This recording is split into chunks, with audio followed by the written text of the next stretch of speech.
What's going on, beautiful people? Welcome. This is a very special episode of the 9x9. We're going to go ahead and call this episode 85. Is that where we're at? It is. Today is Tuesday, September 5th, and as you can see, I'm Rob St. Clair. That's Everett Delorme. We are together in an absolutely insane room that's built for a podcast from 150 years ago in Charleston, West Virginia. I'd be picturing us in nice three-piece suits with mustaches and beards, and the mustaches would be twirly. Curled, of absolutely. Maybe we're not wearing the top hats, but they're in the shot. And there might be a record playing, but the old school one, the phonograph. Yeah, the phonograph style. That's what I envision when I sit in this room. I have many leather-bound books. As a matter of fact, we do. We have all sorts of leather-bound legal books. Yeah, this is like a lawyer's old little personal library. This is insane. So this is our federal Airbnb forms are going to really help us through this week. Yeah, this is wild, but we're here. We're very happy to be here. Let us know in the chat if everything looks and sounds okay. I'm a little bit worried about our internet connection. We've got an excellent connection right now, according to YouTube. Okay, great. I see OBS flashing me a couple weird colors, so I might have to change the bit rate or something. But as long as everything looks and sounds okay, we are going to jump in and talk about some volleyball. Because as you probably know, Everett and I are here in Charleston, West Virginia, of all places, for the 2023 Men's NORCECA Championship. But before we go over to the gym today, there's so much other volleyball to catch up on first. So much other volleyball to catch up on, right? We're in the midst of continental championship season. We've got there's been honestly first-time winners across, not first-time winners, but either upsets or first-time winners across the board. It's been as dynamic and fun of a continental championship season as I've ever seen. Yeah. And then the tournaments across the world are holding more and more gravity, and more and more crazy stuff has been happening. Yeah, with the points and all of that. Because before, I don't know why the points hold that much of a difference. Because before, you would still get points for winning a tournament, so there's still that importance and still that weight to it all. But I do think that with the Olympic qualification happening in just literally. When I was talking to Shannon Windsor after they won the bronze at NORCECA, I was like, you guys playing against the Dutch in 13 days, right? They had another rematch against the Dominican Republic in 14 days. So it's insane. The Olympic qualifiers are on the doorstep. So there's just a bigger magnitude to it all, it feels like. So with that said, because the last time we talked to you all was when Everett was in Quebec City last week. We took maybe half an hour to catch up on the world at the beginning of the Continental Championships. There's a lot that has happened since then. Whew. Let's start. Congratulations to TÜRKIYE. Beautiful. For winning the European Championship. They had an absolute gauntlet. They beat Poland in the quarterfinal. You can't say they didn't deserve it. They had by far the hardest road. They beat Poland in the quarterfinal. They beat Italy in 5 in the semifinal, and they beat Serbia in 5 in the final. They literally beat the three other best teams. Absolutely. Right?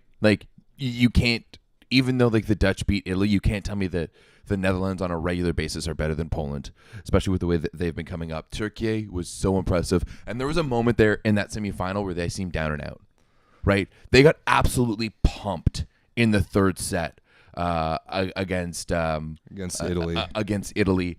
Italy was, up in the fourth set, and TÜRKIYE was able to make a comeback. And then the fifth set was just all TÜRKIYE. I think the fifth set it was 6-6, and then TÜRKIYE went on an 8-0 run or something, or maybe it was 5-5. Then they went on an insane run, and never looked back. Italy just could not side out of any rotations in that fifth set. And we'll talk about Italy later, but I was just trying to pull up the FIVB world ranking, because if I'm not mistaken, I have them up actually. Do you? Yeah, I have it up think for the women. that TÜRKIYE has just ascended to being the number 1 team in the world. Can you confirm that for me? Yeah, I guess, did I exit out of it somehow? Okay, well, I'm on the website here. I've got it, and I can confirm TÜRKIYE is the new number 1 team in the world. They won VNL. They won the European Championship. They should be a shoo-in to qualify for Paris. Yeah, absolutely. Easily. If they don't, I mean, they will by world ranking next year. So they'll be fine. They will get to the Olympics, which is insane of itself. But we got to start talking about them as maybe the favorite to win Olympic gold. Maybe. I mean, if they win next VNL, yes. Right? They'll hands down be the hottest team in volleyball right now. And it comes down to, yes, Melissa Vargas has made a huge impact. Daniele Santarelli, we've said it time and time again, is the best coach in the world. Because I thought they were down and out. And I was like, great, Italy's punching back. Let's go. Because they were rolling there for a little bit. Sure. They were rolling. Right. And we'll talk about Italy because I was like in a little cafe and then driving around Quebec City and I was watching it on my phone. It was the one day I made Sam drive. Nice. And because I was watching the game, and yeah, that was they were rolling, but then TÜRKIYE were just able to turn things around. Like Melissa Vargas has that ability to like just reach another level. Like she has that ability right now to just go Jordan-esque, where it just give me the ball. And I mean, the confidence is obviously there, but the confidence to do that on like on a brand new team, right, is another thing. Like she's come in where they already had a bona fide superstar, maybe not superstar, but star, a bona fide star on their team in the form of Everett Kurt, and she was able to come in and still be like, no, like give me the ball. But credit, by the way, to Kurt, like exactly on the flip side, embracing a new role, and embracing a new role, but embracing another ego.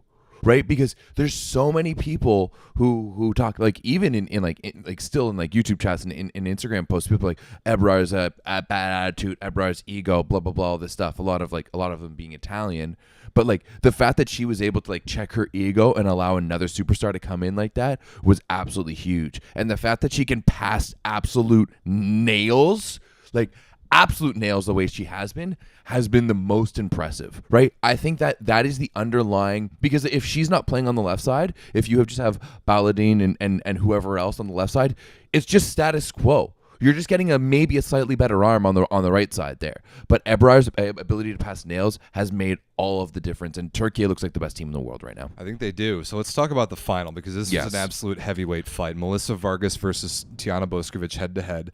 It is always a treat. Like anytime we get one of those four best female opposites in the world, and especially when we get a match where there's two of them playing against each other, it's always absolutely must watch. Statistically, Vargas 38 for 69 attempts in a 5-set match, 55% kills.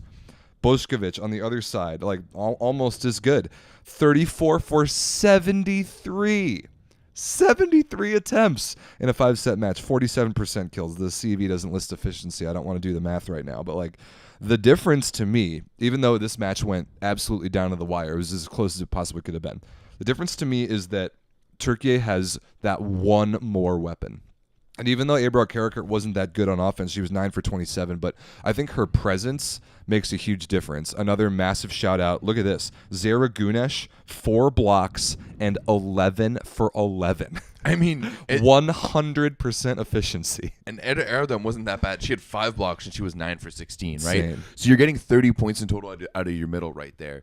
Like TÜRKIYE, we've always known they were right side and middle dominant, but now it's just all over the map. And Serbia is a good team in the middle as well. Like Stevanovic and who's the other one? Popovic probably. Yeah, like those are two really good middle blockers. And look at that. Stevanovic, 3 points in 5 sets. Yeah. Popovic, 9 points in 5 sets. Which is so weird because Stevanovic was so crucial for them winning the World Championship 100%. last year. She was probably the best middle in the tournament. She was massive for them. So the way that she was neutralized there, and I mean, Serbia's passing in this one wasn't fantastic.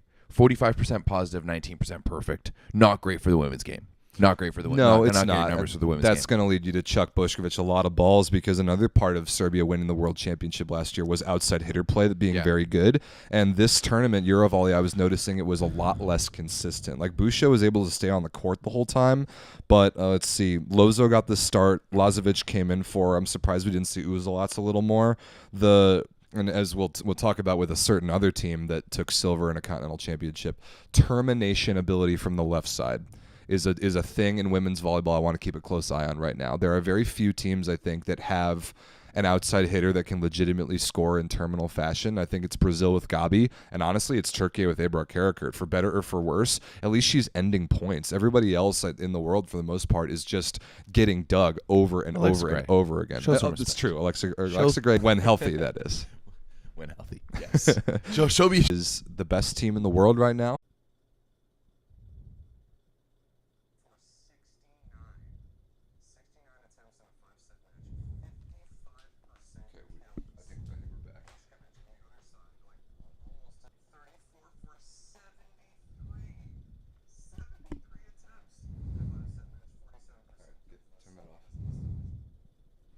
Are we? Ooh. Okay, ladies and gentlemen, we might be back. We might be back. Back now. YouTube still says no data. Oh, no, there's an excellent connection on my end. I think we might be back. Sorry about that. I think we might be back. This West Virginia internet ain't yeah, it's not ain't great. What it used to be. It like when it works, it's really fast, and then when it doesn't work, like we get that little problem right there. I'm looking at the chat. Let us know if we are back. I think we are. I think we're back. Yeah, we are back. Yes. So I think like as we cut off, we were once again singing the praises of Türkiye. Like, yes, your team is very good. You have an awesome fan base. I was reading an interview in the Volleyball Source Discord today that Tommy Blizzard translated for us, just about the significance of that team's success to women and girls in that country, and it's awesome to see. It is. I want to read that. Yeah, Tommy translated it for us. It's very good. Plug for the Volleyball Source Discord, by the way. You should join that if you're not already in it. The link is in the description. Berkay, I agree. Elif Şahin as the setter, I think it's a no-brainer at this point that she should be the starter going forward. Absolutely. It's so weird how for so long she just sat in the shadows of Ozbay Kansu, and she's really stepped up well. Yeah, she's been the engine of 2 straight international titles, so I think she's the starting setter. To talk about Serbia for a minute, this was a good run that they had. I think it was a relatively easy run through the bracket. Yeah, they did beat Poland in pools. Yeah, that did set them up. But they their semifinal against the Netherlands was about as good of a draw as they could have asked for. And the balance of that team, I think, needs a little bit of work, but it is nice to see after a very disappointing VNL that Serbia is back to at least being a contender where they belong. That's a good sign, but can Tijana Bošković now single-handedly win them a tournament against the likes of a Türkiye or in Italy if Mazzanti gets out of his own way, which we'll talk about? Can Tijana Bošković single-handedly win Serbia an international tournament anymore? I would say maybe not. The quality everywhere else is just too good. So Serbia's got a little bit of work to do. I've got no data again in the other areas.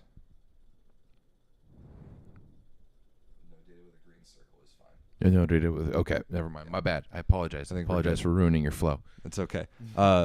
Any takes about Serbia before we move on? Because we've got to talk about Italy. Well, my biggest take about Serbia is it still includes Türkiye, but it's just we saw the big coach swap happen, right? And it's just too. This is why I wanted to do a show on Sunday or on Saturday, right before the semifinal start, because I wanted to talk about that storyline of the coach swap of Santarelli versus why am I blanking on his name? Guidetti. Yeah.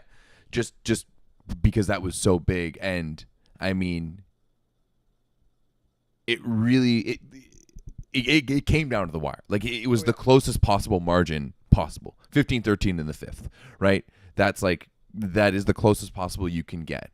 But still it looks like Türkiye really won out in that situation. But still, they did have a good run. They were able to figure things out after VNL and come back. Right. And that was Guidetti's first tournament. Yeah, he didn't have his best player for the first 2 weeks. They missed the playoffs.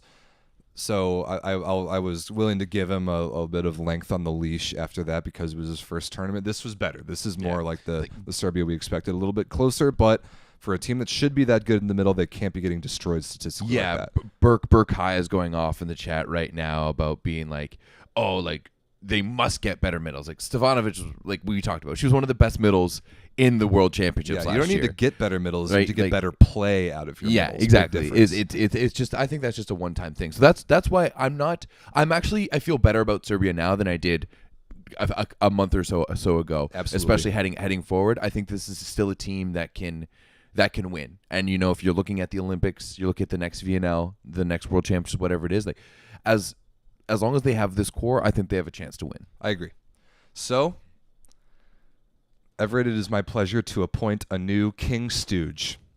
The new King Stooge in all of the volleyball world, the biggest clown show currently employed as a head coach, is none other than Davide Mazzanti. What on earth is this man doing? He has alienated one of the best players of all time in Paula Egonu in such a way that she will not even play the Olympic qualifier tournaments.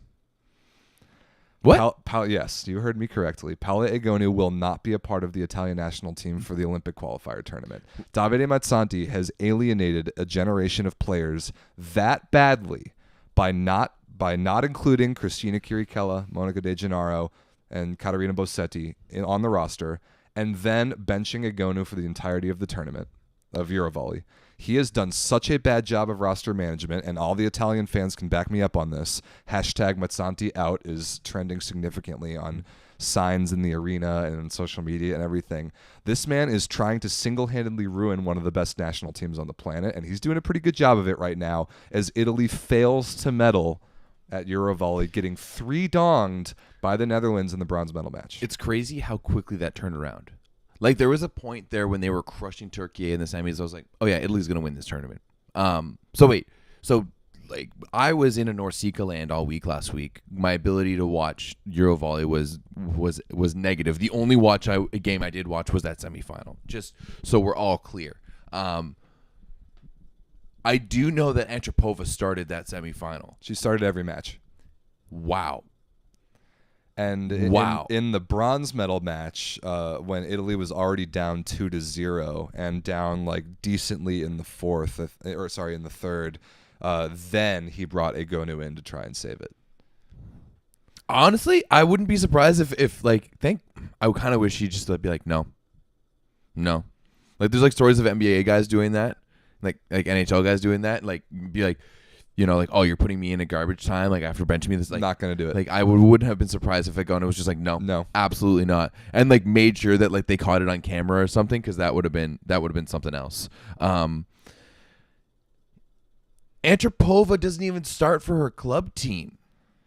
She does now, but not on a regular basis. Antropova is very good. She is very good. No matter what you do, if you need to win a tournament, you play arguably the best player in the world. Like, 100%. Why is this even a discussion? I don't think it is a discussion. No, you play Paola Egonu in the medal round of Eurovolley. Not in the way that Egonu needs to run that team. Not in the way that women's volleyball is played today. Like, you need to make your players happy. And the thing is with Italy is that every best coach in the world right now is Italian. Correct. Right?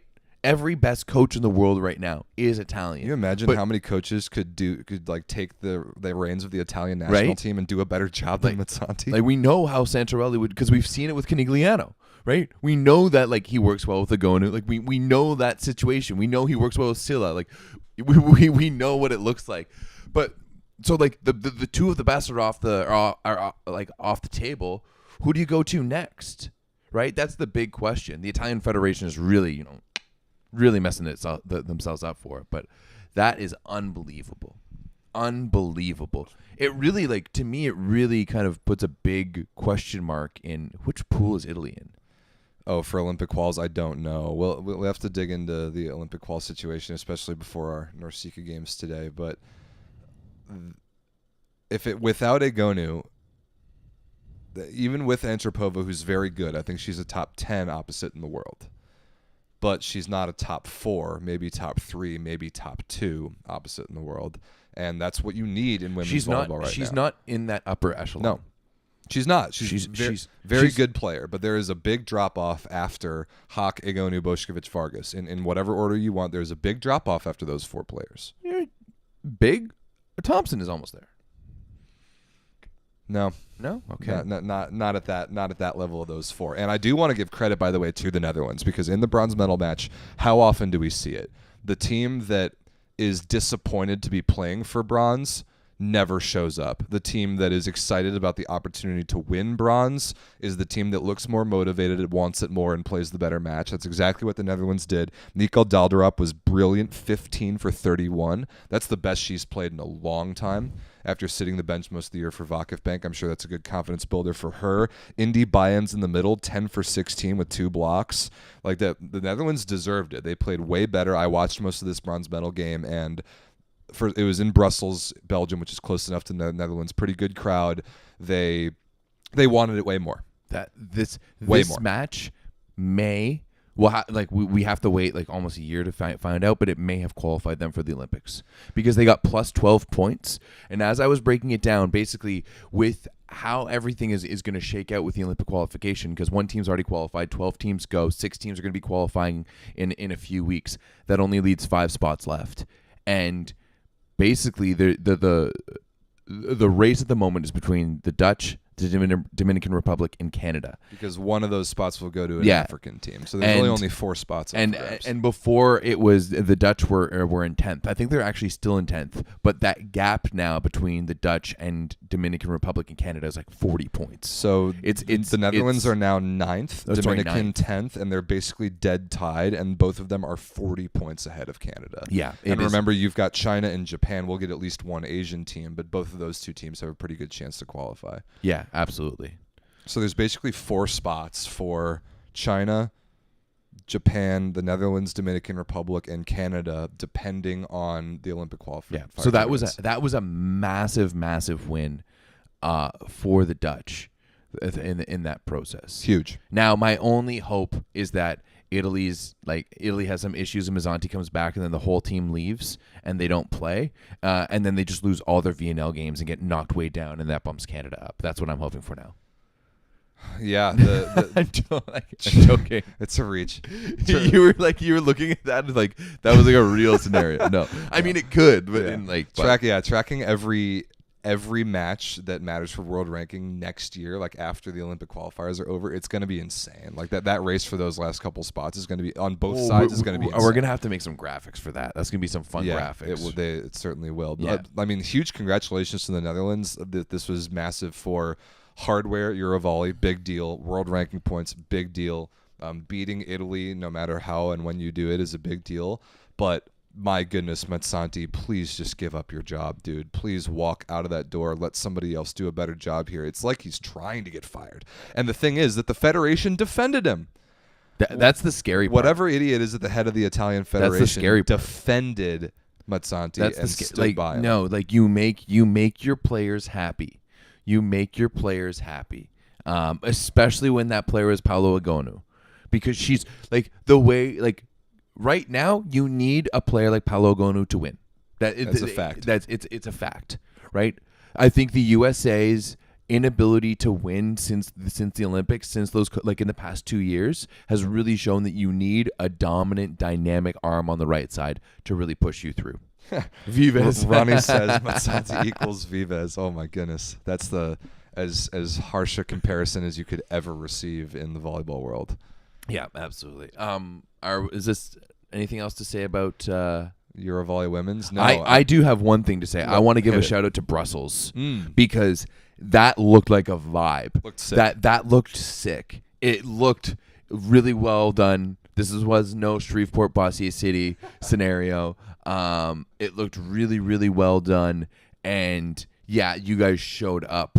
The group of Turkish fans that were right behind the court who were just vibing the entire time was awesome. But Brussels, you guys showed out. Looked like a fantastic event. That's I think that's what I want to finish it off on. Well said. We've actually received some interesting like back end conversation in the last couple of days about what countries do the best jobs at hosting international events, and we're not going to go into it any further than that. You can read between the lines with dancing Mr. Delorme over there. But as we're hearing about, according to the FIVB, who is good and who's not so good at hosting international events, good job Belgium. That looked awesome. It just really, we've had a lot of conversations about it in the Discord, and I've gotten angry about it, and like having that like hearing that stuff the other night. I want physical release of data about it. Like I want the FIVB and Volleyball World to like then we'll talk about it. Because otherwise, it's just like me being like, this person, like an unnamed source told me this, and I can't. Well, we can talk about the quality of a certain event in a minute, and that would be the NORCECA Championship on the women's side that Everett was just at. But before that, Everett, I want to turn everyone's attention over to the men's side. And I want to talk about a continental tournament that I had no intention of ever watching or caring about. It is the South American Championship, which for the first time ever, with Brazil in attendance, has not been won by Brazil. Argentina are the champions of South America, a 3-dong over Brazil in like a round-robin tournament that sealed it for them. Part of me is super happy. I'm stoked. Well, let me finish here. Let me explain why. Part of me is super duper happy. We got to meet the Argentinian guys in Ottawa. They're great. Watching them play is fantastic. Absolutely. And like just the fact that there's something new. And like I think like not only like is it an emphatic win, like a 3-dong in Brazil, like that's not it's not like they were hosting it at home. It's not like it was in Colombia or something. Like it was in Brazil. But it like when you look at that, when I look at those rosters and I look at the teams on paper, I'm like, oh yeah, Argentina is better. Like almost player per player, which is crazy to say. But like that Argentinian roster is better than that Brazilian roster. And I would pick Argentina to beat Brazil again. Right? But because I think you're right. Because like with the addition of with Facundo Conte coming back, when you have Polonsky, Vicentin, and Facundo Conte to go on the left side, you have arguably the best setter in the world right now running your offense. Bruno Lima, who can be a scoring machine, and you may have like you continued having some of the best middle game in the world with Lozair Sandy in the middle there, like. And Denani is very good. Denani's like that is a quality team through and through. They have depth. Even Kirk Kaitsev, like Lima isn't getting the job done. You can go to Kirk Kaitsev on the right side. Very, very right? good 1-2 opposite. Like you punch. don't have that depth. Like who's playing right side? Wallace is blacklisted. He ain't playing anytime soon. Like, yeah, Abuba. Allen, yeah. Allen's good, now, but we've like been saying for a bit that Brazil is clinging on to an older generation, and they're losing grips finger by finger, and eventually it's gonna fall. And but the quality, Brazil didn't even as well. Like I had never seen DeCecco set in person until June. Oh, do we lose it? Oh wait, people are saying F in the chat. I think we might be back though. I got excellent condition. Oh, it just stopped quickly, I think. What does OBS say? Okay, good. We're green. I think it works, guys. Don't freak out too much. Don't freak out too Brazil much. docks them. Give it like 5 seconds to come back before freaking out in the chat. Okay, like we're yeah.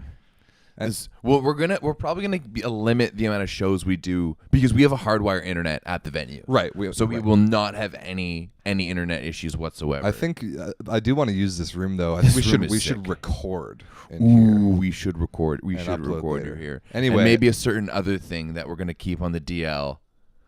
But we're known for as is almost a tradition now. Thursday night would be the night. If there's any night, Thursday night's the night. It would be.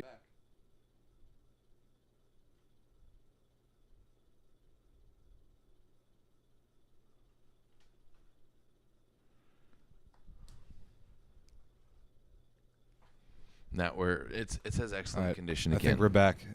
Yeah, if you've ever done any live streaming before, we're using a program called OBS that tells us when we lose connection, but then we also have to like time it in YouTube for when connection comes back. Yeah, so we apologize. We apologize. This will be the only live show that we try to do in this here room. But there's so much to talk about. Like we had to try and get it in, even though I noticed yesterday that this might be a problem, but we're gonna keep rolling with it. Yeah. What else about Argentina's win? Well, I mean, I didn't watch it, so I don't know much about it. I've got a couple numbers for you. Yeah, hit me with a couple numbers. I don't think I'd be surprised. I'm doing a little quick math here. Basically, like 45% efficiency for Argentina on offense. Like about is what I'm looking at. More like 20%, like 25, 28% for Brazil. 10 blocks for Argentina, 4 for Brazil. Pretty similar serving numbers, but like this was a 3-donging. It was a 3-donging in Brazil's home court with the tournament on the line. It's really indicative to me when you've got Allen dropping 19 and then the next best Brazilian is Flavio at 7. That to me is and then you've on the other side Conte with 15, Lima with 12, Lozier with 10 or 11, Vincentine with 11, Zerba with 9, right? Like you have every single one of your players being relevant there. Very impressive. It's and Polonsky wasn't even on the roster. He's rehabbing a shoulder injury. I've been talking to him a bit. He's hoping to be ready for Olympic qualifiers, but like that outside hitter group is honestly pretty sick, especially now that you get Conte back.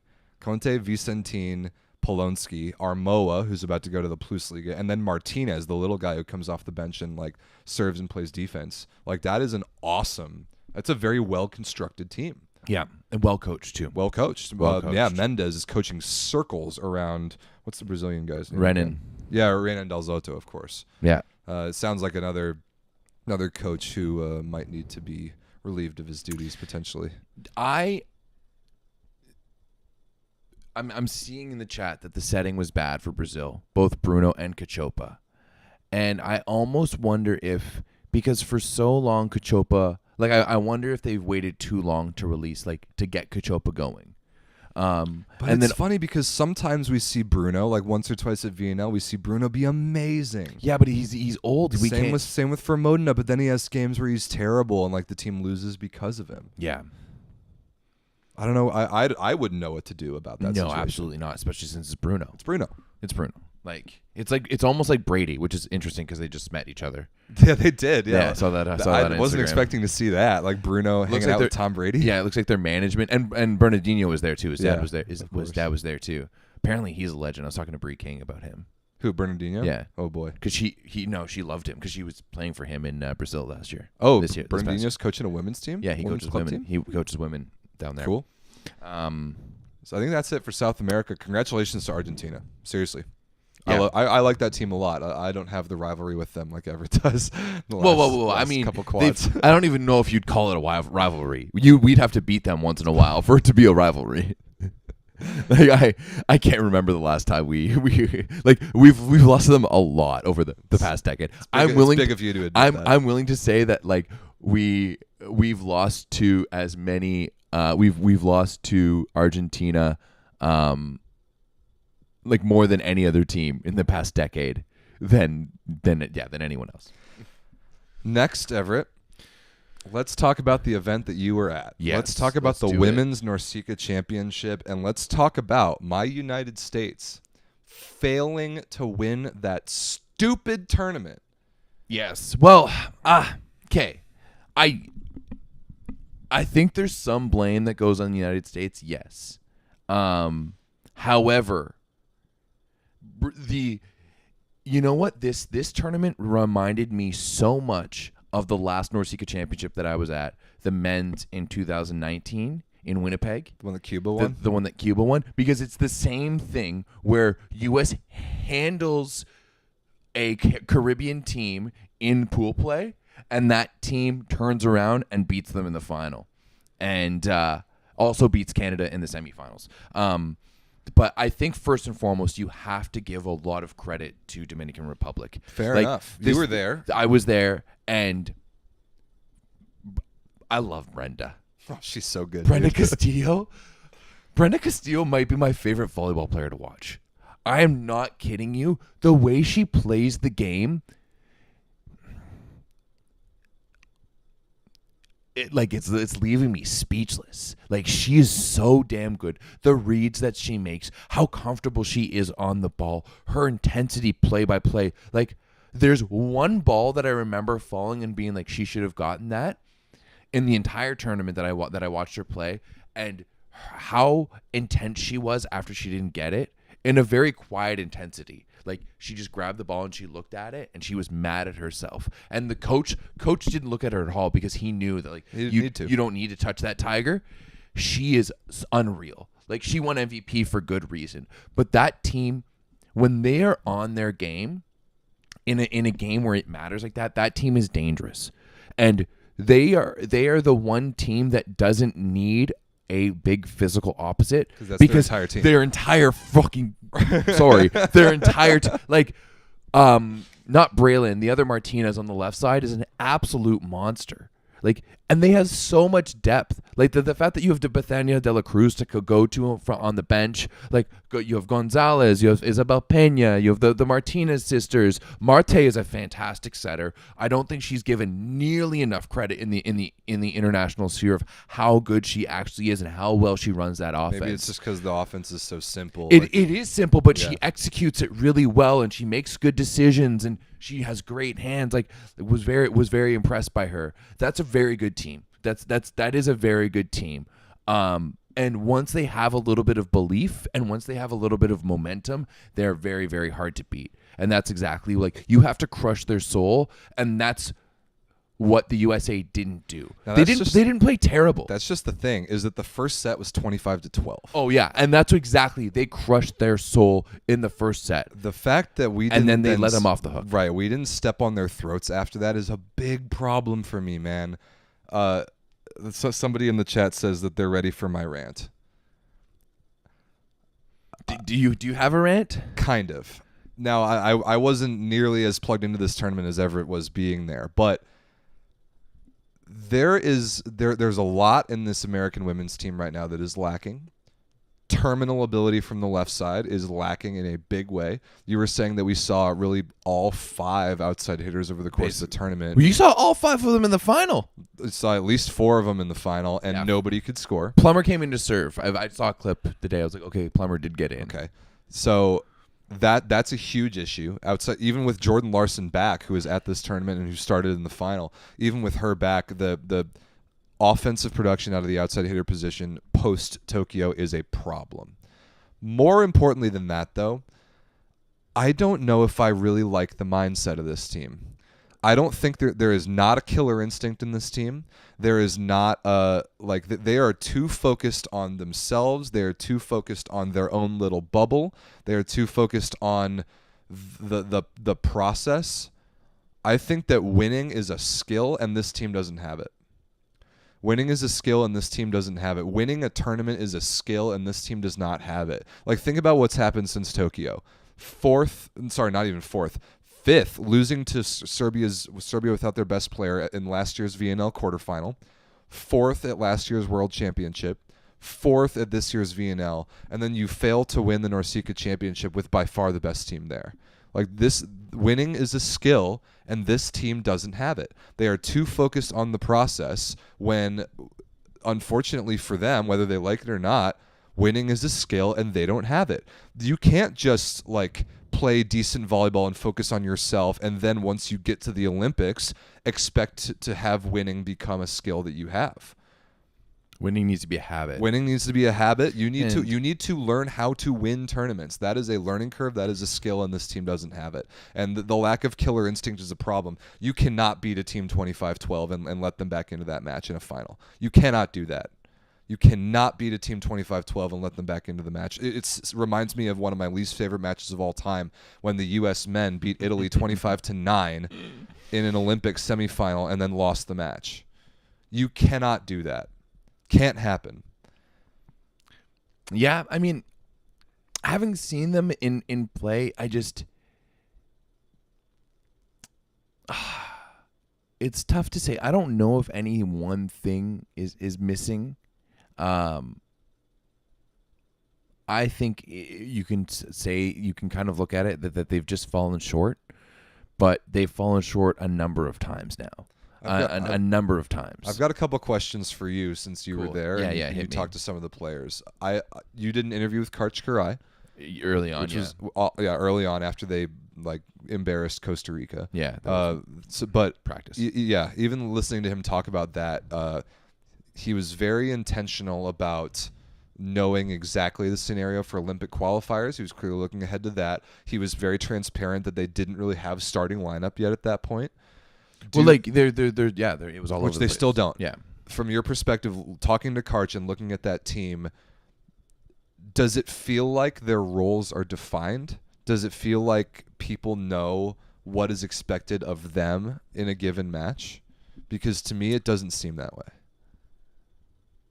Yeah, I would say it is, and I think, we even talked about the right side, and I think we saw, especially throughout this tournament, that they threw a lot more balls to the right side. But he wasn't even willing to commit to Jordan Thompson as the starting opposite when you asked him the question directly. But he did. She did start like whereas on the left side you had different combinations of things. Skinner and Plum. It was basically between like Kelsey Robinson, Cook, Larson, and there's no doubt about it that it's. Yeah, there's no doubt, but it is a very together. I would say that they're together. When you watch and when I look at these types of things, and this is why I love watching it more in person, is that I look at the in between moments. I look at the moments in between points. I look at how that bench is in sync. Dude, it's amazing how much insight you can get from being at an event to be able to watch their that bench stuff. is in sync. They're all cheering there. They're ready to go. They're dialed in.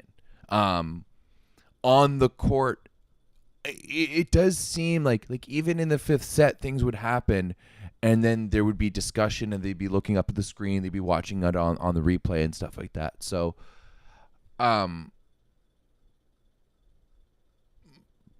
of me being there just wants to be Dominican played really well, and it just wasn't the USA's day.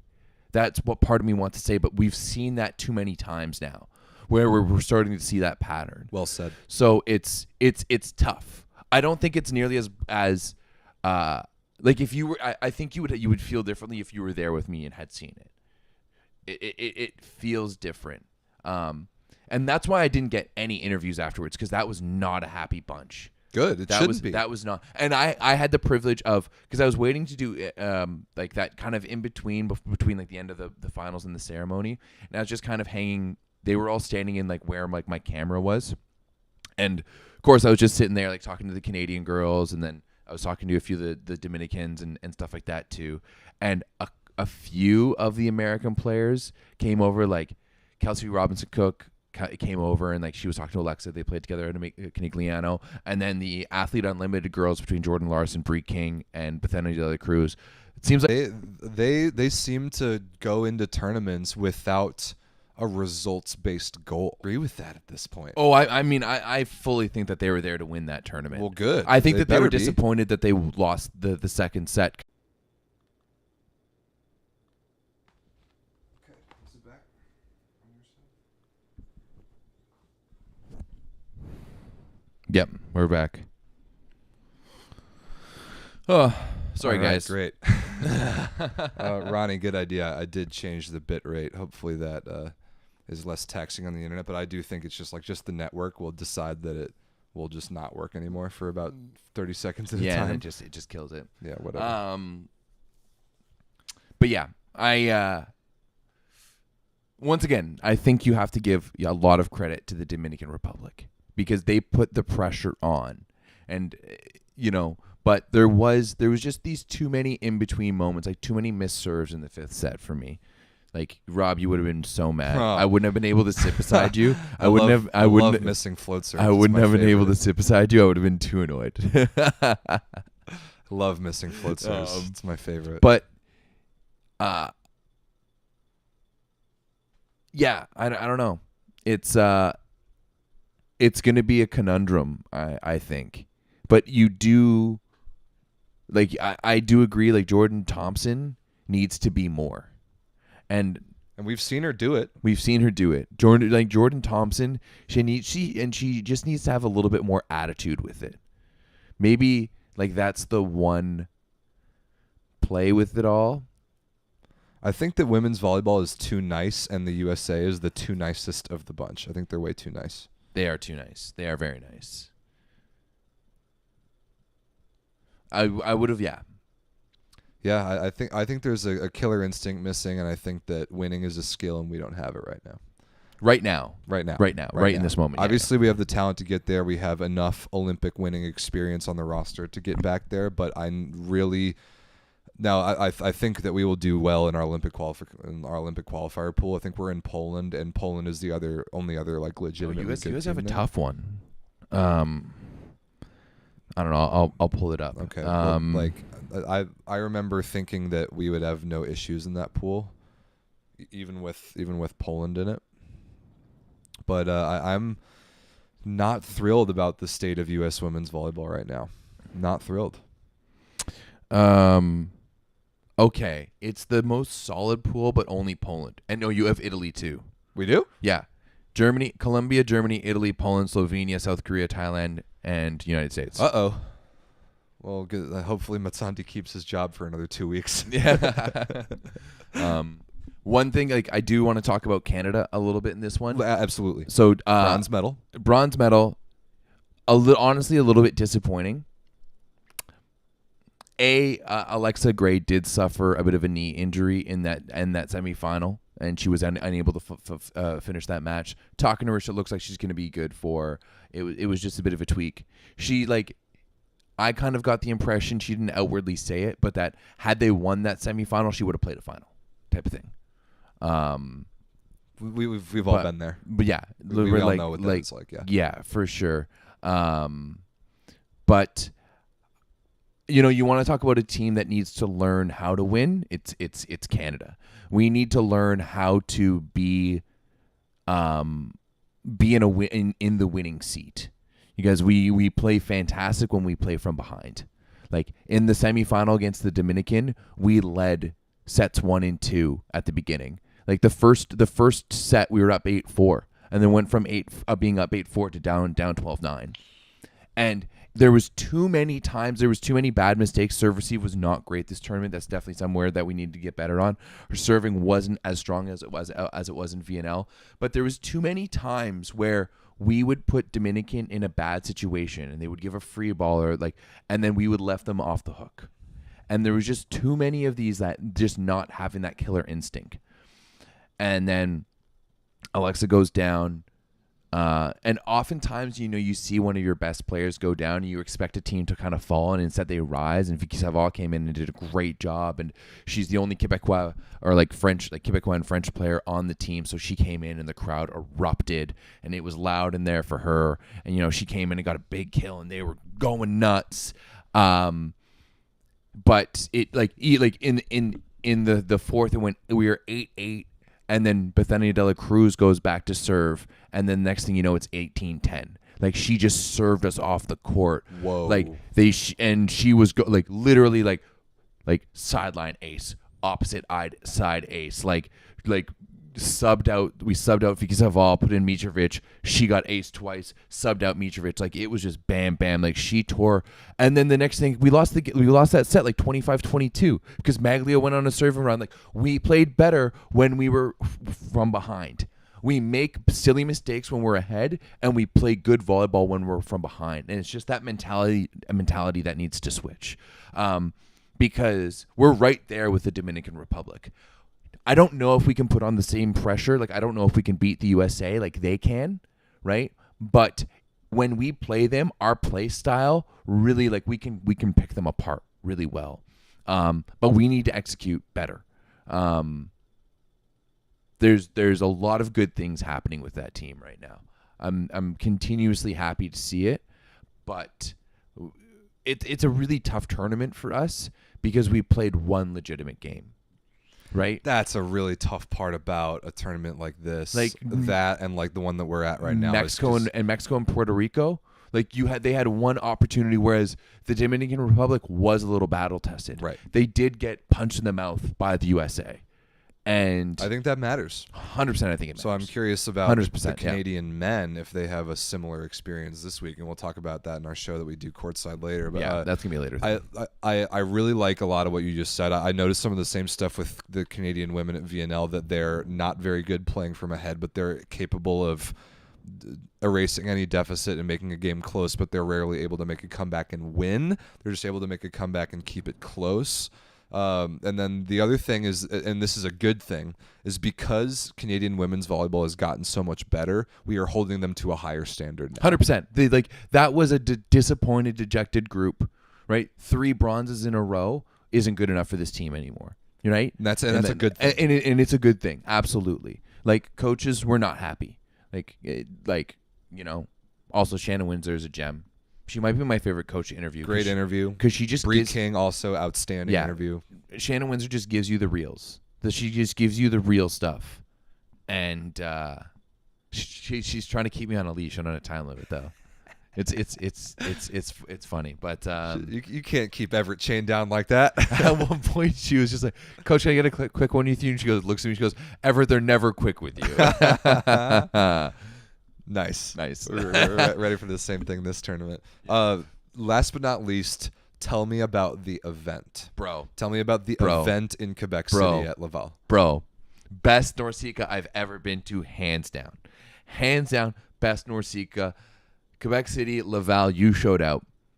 Like, crowd looked insane for Sunday. Crowd was insane all week long. Like 1,700 people were there for the first match. There was like 1,200 people Sunday morning at 11:30 to watch Costa Rica and Puerto Rico play for 7th. Right? That's pretty incredible. It was a fantastic. And the thing is too is that like they were volleyball fans. They were getting behind good plays, and they were loving it. They did a great job too. Like, they were working with, I don't know if it was like Tourism Cuba was there, like, because I mean, Canadians can go to Cuba. We don't have that restriction, so it's a popular destination spot. So like, yeah, they're promoting it. But then they had also made it was like a Mexican restaurant, like an authentic Mexican restaurant in the area. So they brought in like a bunch of tacos, and like basically like they were selling tacos at the kiosk. They brought in soul, which was different than they usually sold. They had like a traditional Mexican dance crew, like come in and dance, and it was actually like really cool to watch. I watch a lot of dance now, so I appreciate dance. Okay. Hands down, the team at Laval, and I made a point of like, oh, are we losing? No, not yet. I made a point. Oh, yeah, there we go. I made a point of going to them and saying like, this, you guys have done an incredible job. They did an amazing job with the event as a whole. Every person walked away from that event liking volleyball more, and the only complaint that I had is that the Canadian crowd was cheering for Dominican in the final. What? And they didn't understand and know the implications of like, if we needed Dominican to lose. For the world rankings. Canada needed Dominican to lose. That's like, yes. There we go. Hey, don't worry, you didn't lose anything. We've been watching it this time. Yeah, so you're good. But we're wrapping this up soon time anyways to head to the actual venue. Because we got to be alive again in an hour and a half. Yes, we do. So, but you said that the event was just awesome. It was awesome. Great. And I think in general, Canada as a whole is very good at hosting international volleyball events. We've hosted this year men's VNL, 3 different beach events, Futures in Edmonton, an Elite 16 in Montreal, which was awesome and well attended. I've heard great things. Was Saturday didn't get to go, and another Futures or Challenger event in Halifax in a couple weeks, and 2 NORCECAs, which because Edmonton, I think men's final 6 is there in next a couple weeks. Is there next week. So good for Canada, dude.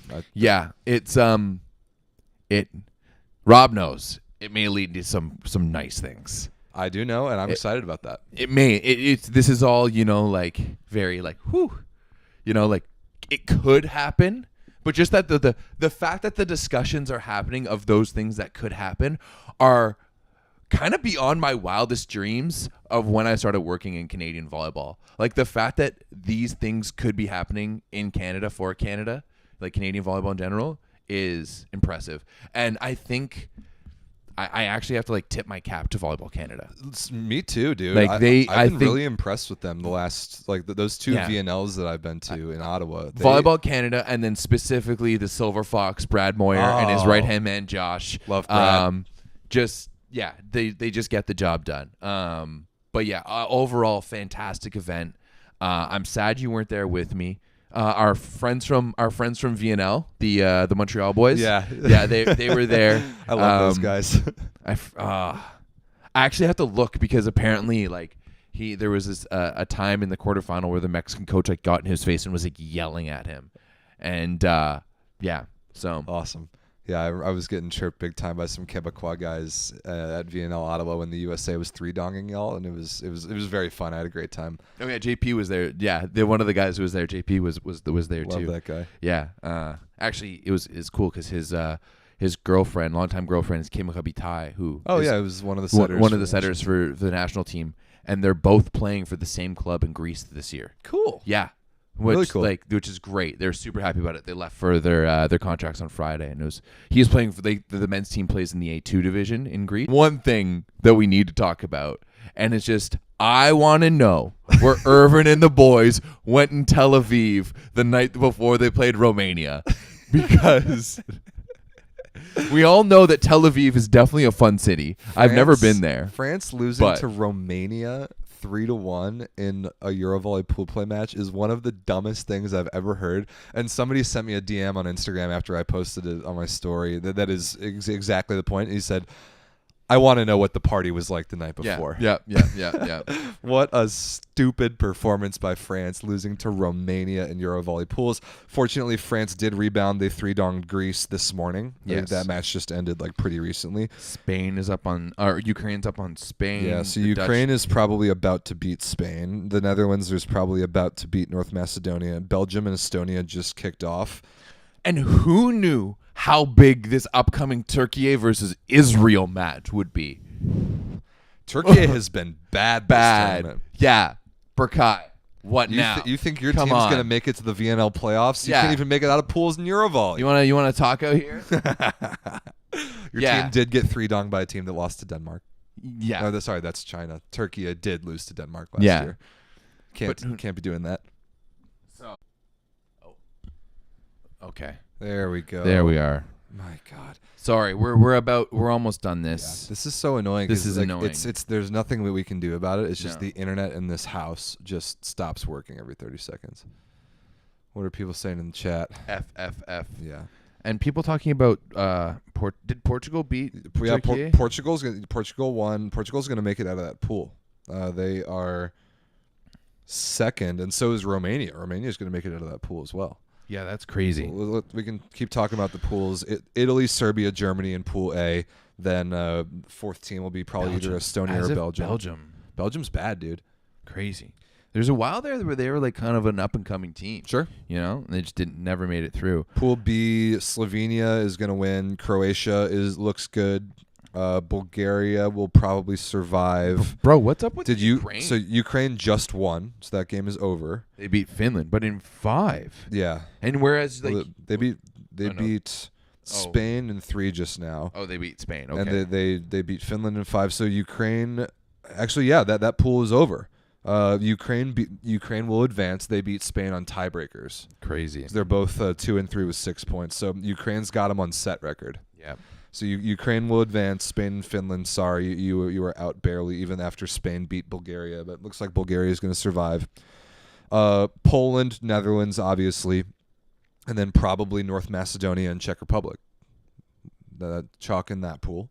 Yeah, would have thought. Because technically TÜRKIYE has more points, but they have less wins. They've lost a bunch of 5-setters. Yeah, or Israel has won 2 5-setters.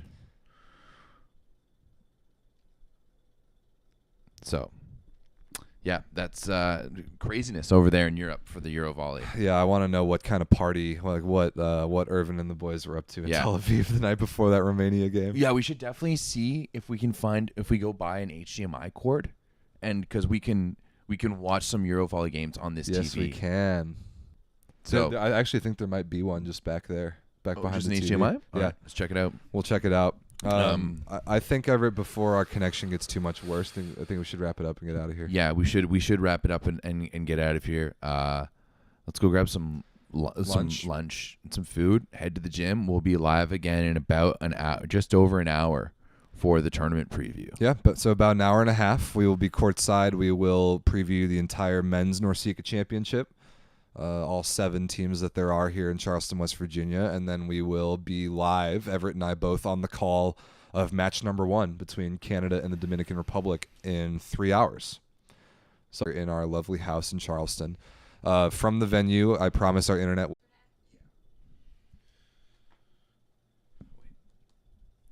Oh my God! All right, finally we're back. We're signing off. Thank you guys for watching. I thought we were just gonna kill it. We're gonna hit a little sign off while we have good connection. Thank you guys for watching. We will be live courtside in just a little bit. Stay tuned to this YouTube channel right here for all the action from men's NORCECA. We will preview the tournament. We'll be back with first serve later this afternoon.